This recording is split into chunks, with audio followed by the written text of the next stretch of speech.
Hey everybody, it's Alex from Heavy New York, and we are at the one and only Lucky 13 Saloon. This is actually where the first Heavy New York podcast was recorded. It was recorded with this guy here. Yes. But we got two awesome guests here. We are here with John of Candiria and Rising Pulse Records, and we are here with Andrea of Vaureen. Thank you all for being here. Yeah, thanks for having us. It's so great to have you here. A lot of great things are happening for both of you. You are currently in the process of Extraterra. You're the first LP of Vaureen. Yeah, it's Vaureen's first ever full-length record. We're going to press collectible vinyl pretty soon. That's in the process. Yeah, it's 10 songs, and we've worked on it for over 2 years. Wow.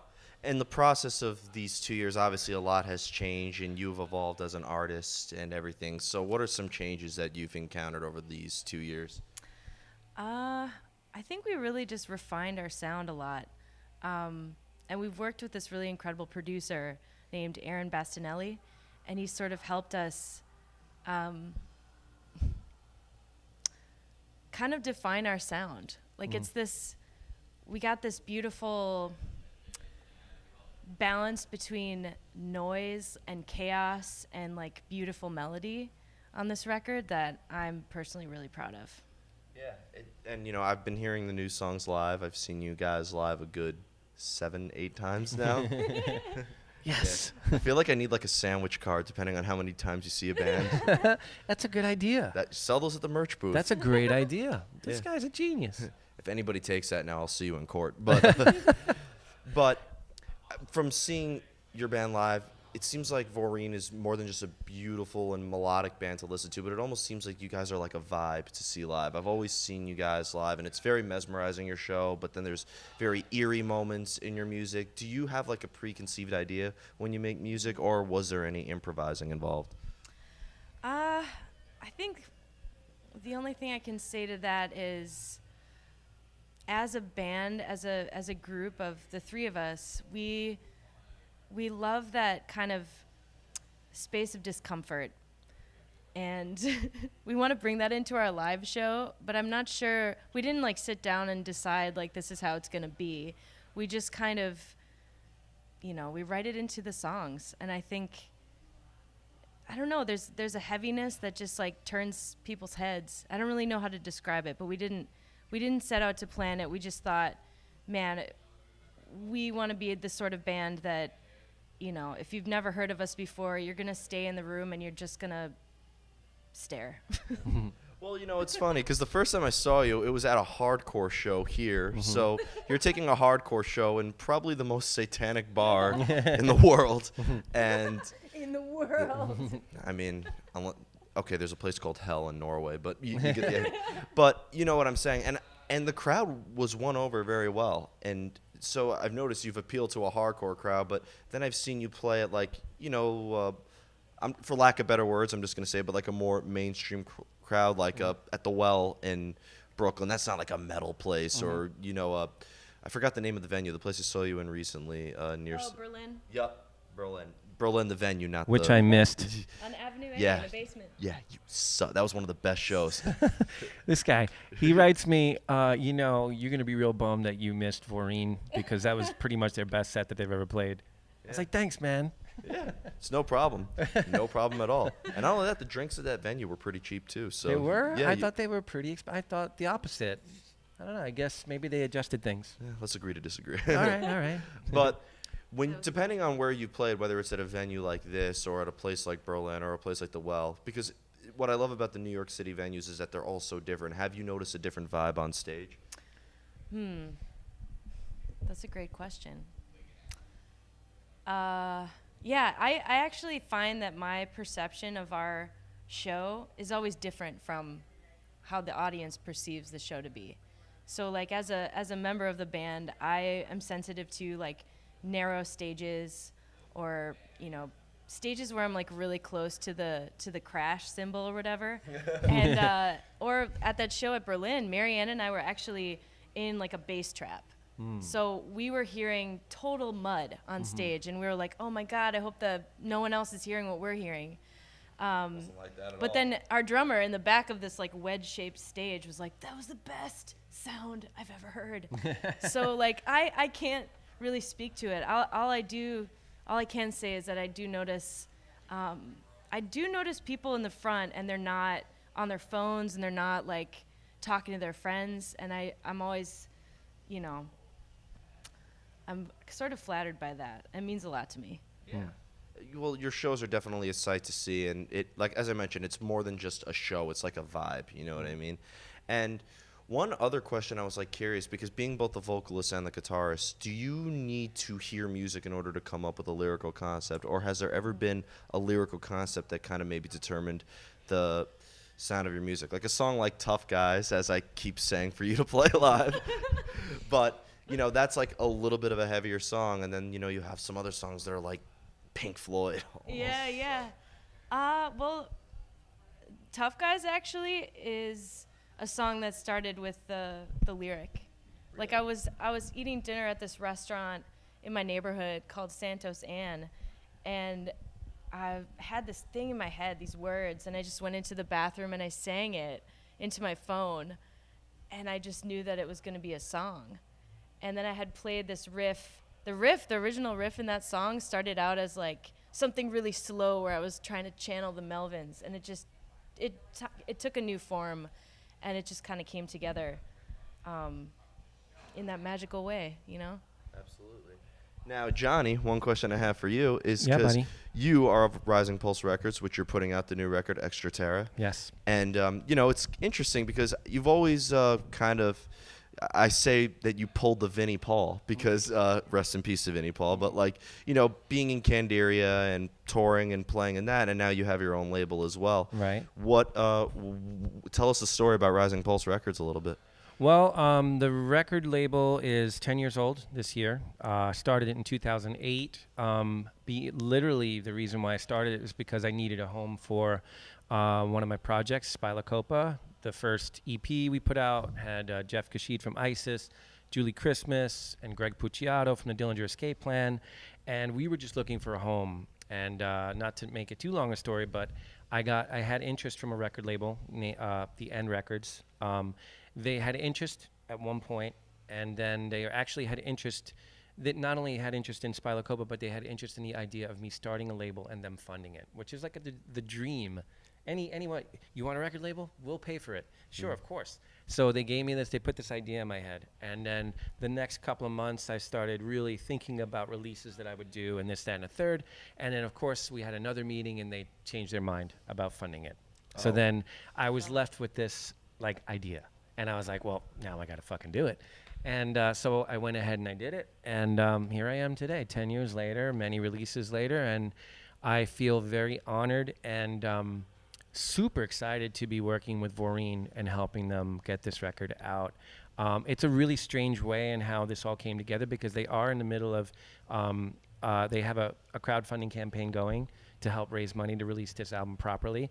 And for a label to come along in the middle of that is like an incredible thing too, because I'm kind of like helping find ways to get people to, you know, donate to the crowdfunding campaign. At the same time, do what I'm used to normally doing, which is thinking about ways to promote the album, thinking about, certain things that I can do to help get this record, to people that normally wouldn't hear it, and thinking about it from that perspective. So as you can tell, I'm super psyched because I got a million different thoughts going through my head. Yeah, well, And you sing on it. I do. That's right. I did. There's a guest vocal on our record. Well, that's actually interesting because you guest vocaled on the newest Candiria record, the song right. "Opaque," which Yeah. is one of my favorite songs on the record. And now you're returning the favor. Yeah. Well, it's actually really funny because I don't even know how it came up, but you needed someone to do a very specific style of vocals, and apparently it was in my vocal range, so it worked out. Can I speak about what song it is and all of that? Yeah, sure. It's a song called Ouroboros, which I'm not exactly sure what it's about, and but I just Title know like that I don't know either.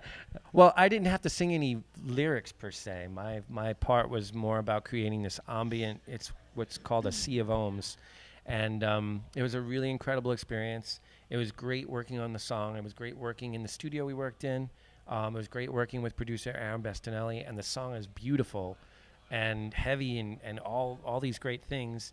So I was just really honored. It brings me back to what you asked about. Oh shit! Now I forgot what I was gonna say. Fuck. That's good. Yeah, It's it happens. podcast. It happens. Fuck. Was it? If Was there was it? a preconceived idea. God damn it. Ah. Well, Sorry. hey, it's all good. Yeah. Next time, we'll remember it next time. Yeah. Well, there'll be a part 2. Yeah.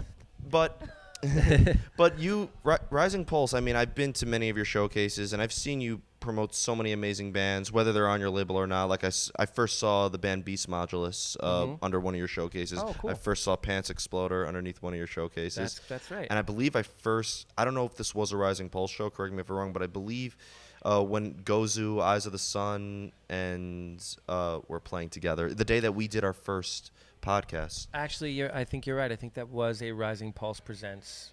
I booked everyone but, wait, maybe It was Gozu, Eyes of the Sun, Pants Exploder, and Eat. Oh yeah, that was definitely Rising Pulse. Yep. Presents. Yes, it was. Yeah, I mean, it's interesting. I haven't done anything like that in a while, and maybe it's a good time to talk about it. But but Rising Pulse Records, as I said, is 10 years old this year. And I'm going to be doing a 2-day event at Brooklyn Bazaar, October 19th and 20th. Wow. Vaureen will be one of the bands performing. And It'll be our record release. it'll be the record release for Extraterra. Yeah. And then Candiria will be performing one of the other days. So it's going to be this. And where is this? It's going to be at Brooklyn Bazaar, Oh, you October can't go wrong with 19th there. and 20th. Yeah, we're going to have a really great 2-day event. It's going to be sponsored by DistroKid, and I just we're in the process of putting both of the nights together, both of the bills, and I plan on making it a really big, huge 2-day event. So Yeah, I'm as you pretty should. psyched about it. Yeah. 10-year anniversary. Yeah. You got it. And now, being that it's been 10 years and, being in a band for 20 years, I mean, Candiria started before I was even born, but Whoa. Creepy. yeah. In a weird way. I don't know. Is it? I don't know. Yeah. I mean, I was in high school when I first listened to you guys and was off the album that was over a half a decade old. So, Wow. so- Crazy. But being that it's been 10 years, you as an artist, how much of you would say you've changed? I would certainly hope you've changed a little bit. No, I mean, from a record label standpoint, I mean, obviously I've learned so much. But the funny thing is, I think the thing that I've learned, the thing that I've changed the most about the way I operate is I'm really, really open-minded to operating in new and different ways. I'm a lot. I think I'm more willing to adapt and sort of, I guess, break the mold, that I get out of my comfort zone quicker and just do things that I'm not used to doing quicker. And I actually think I picked up a lot of that from Andrea, from Vaureen, who has a really great sort of attitude toward social media and toward like things like crowdfunding and like doing all kinds of stuff that I just, in my mind, like my 20 some odd years in the music business or working with Candiria, I had this idea of how it went. And the old industry. the old industry, basically. And it was kind of hard for me to break that mold, but I feel like now what I've learned, or what I've taken away from the past 10 years is that you have to be really flexible. You have to be really sort of open to working in many different platforms in many different ways, and all of it's important. Putting on shows is important. Hanging posters making posters and hanging them up is important. Going out to shows is important. But also the social media stuff is really important too. So you have to kind of like. Yeah, it's a great new tool. Just Sure. don't make it the only tool. Of course, yeah. Yeah. So before we go, I want to thank you both so much for your time today. Thanks for choosing Heavy New York and Thank coming you. on here. Thanks. But as for you, any shout-outs you would like to give? Shout outs. Well, I remembered what I was gonna say before. Yes, do it. Yes. It's about the idea of meditation, the practice of meditation.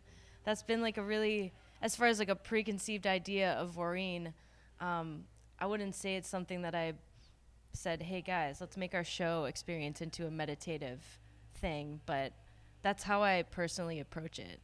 And like when I'm singing or even at rehearsal, like all of us, it's not like we like look at each other, but we are completely, we're in the music as if it's a meditative practice. So I think that really is probably going to come across. Yeah, and it's interesting because I've always said you definitely have a scary side to Vaureen, but also a really meditative and beautiful and calming side to it. It's funny. I was talking to one person, and they've actually compared it a little bit to Mike Patton and what he does. What is that? He's like one of my heroes. Well, there you go. You could say that's pretty epic right there. Yeah, dude. You just had to take apart the drum, right? But anything else you guys would like to say, or I mean, I'm good. you're good? Yeah, I mean, I gave a shout out to Aaron because he's incredible. And just, I don't know, to my bandmates who couldn't make it, Kale and Marianne. Hey, guys and gals. Shout out to them. Yeah. Yeah. But thank you guys so much. Everybody, we are here at Lucky 13 Saloon with Johnny of Candiria and Rising Pulse Records and Andrea of Vaureen. Be sure to pick up their newest record coming in October, and be sure to catch Candiria and Vaureen at Brooklyn Bazaar October 19th and 20th. Cheers.